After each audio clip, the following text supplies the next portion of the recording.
One of the techniques that isn't part of holonomics and how you look at the patient is called perceptual transference. Perceptual transference is a term I coined after I took a counterstrain course in 1979.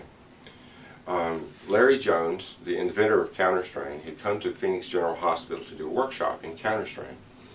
And most osteopathic techniques involve working on the patient in ways where you touch the patient and sometimes hold on to them, but you don't hold on to them very long. And you certainly don't get to be still as a practitioner. But in Jones techniques, what you have to do is shorten the muscle tendon that is to the dysfunctional muscle and stretch the muscles that are antagonists to it, which evokes reciprocal inhibition and turns off the muscle spasm. Well, there's a moment when you're a doctor and you've gone away and taken a course on the weekend, when you're back in your office, where you have to decide what to do with the new information. And so, sure enough, on that Monday morning, my first patient was a young woman who had a headache. And as I went over her, I found that she was hurting in her upper neck and the first and second cervical levels. But as I decided what to do, she was too acutely sore to try to articulate it. And so I decided that I would try the new technique, counterstrain.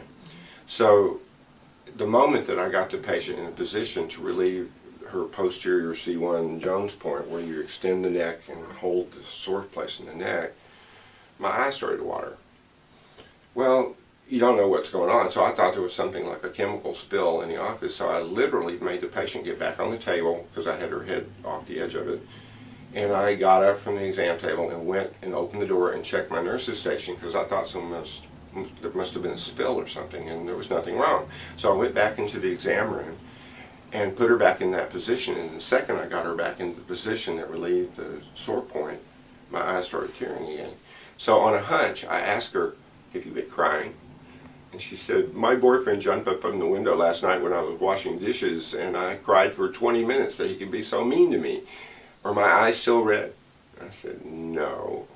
But I kind of filed that information away. And so for the next couple of years, every time I would have that sensation of crying when I was treating a patient, I would ask them if they had cried. And without fail, within 24 hours of the visit, they had cried.